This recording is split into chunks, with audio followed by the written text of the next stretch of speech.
Hey friends, welcome back to the channel. Today we're checking out the Spyderco Manix 2 in light white. Now this model here has a satin finish full flat grind blade. The steel is called CTS BD1. Honestly, I don't think that they make this specific model color knife anymore. But there are a bunch of options. This is the lightweight model, and of course they do have their standard models. This one comes in right at 3 ounces. Pretty lightweight for a knife this big.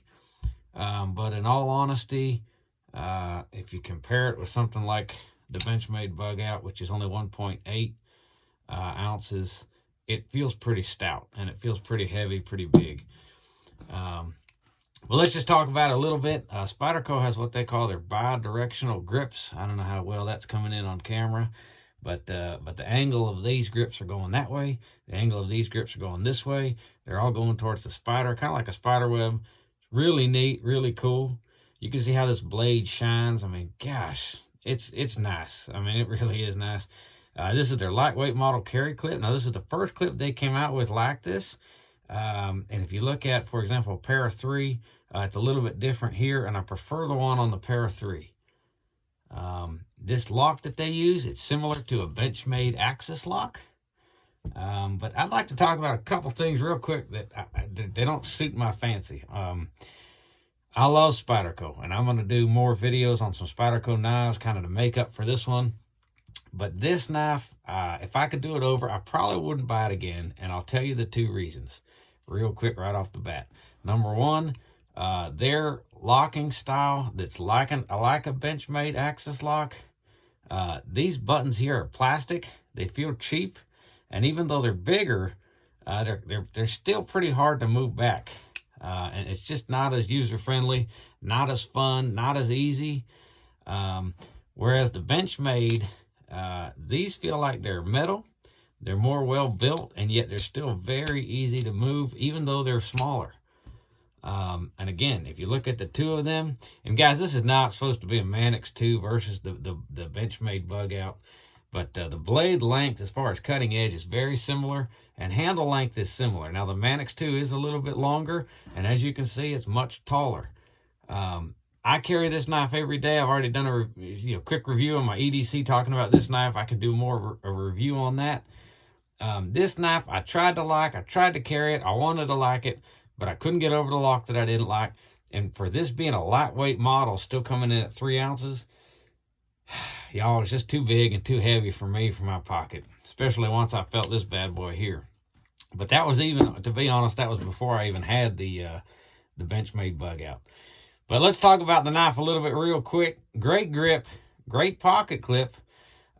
You get extra finger trawl up here. You get some jimping here on the back. I mean, you can really get down on this knife. It's pretty nice. I mean, you can get some work done, even though the blade is quite large. And again, as you can see here on camera, it is that satin finish blade. I mean, that satin finish looks really, really well done, full flat grind. And one of the best things I like is this is one of their Golden Colorado made in USA knives. Now, I've got tons of Spydercos, and like I said, I'll do some more reviews, but I don't buy any Spyderco that's made in Taiwan or China. I do like the Japanese models, and I like the ones made in Colorado. So those are the ones I stick with, and those are the only ones that I have at this time. A couple things about the knife. If this is your fancy, if you don't mind the lock, and if you don't mind the size, maybe you like a bigger knife. Overall length, 8 inches.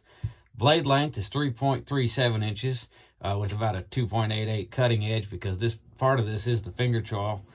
I already told you it's the CTS BD1N. That's a mouthful. Full flat grind, satin finish. Handle length is 4.6 inches. That's a pretty good handle, even if you got big hands. And this material is polymer, so it is lightweight for the size. But I still just think I'd rather have a Para 3 lightweight. Maybe even a Delica. I know. That's just me. But coming in right at 3 ounces, it's pretty stout. You can do the old spider flick to get it open, which is cool.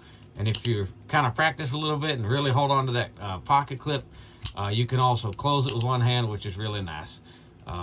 You can flick it open, You can do little things with it like you can most Spydercos. Here you can see the back. So it's just a quick overview. If you like a bigger knife, these are really nice. I mean, it is Spyderco. It is made in the USA. It's a quality knife. I tried to carry it. I tried to like it. But for me, it just doesn't suit my fancy. Although it is a great knife. I haven't sold it. I haven't traded it. I think I'll keep it. I've had it for so long now, I might as well keep it.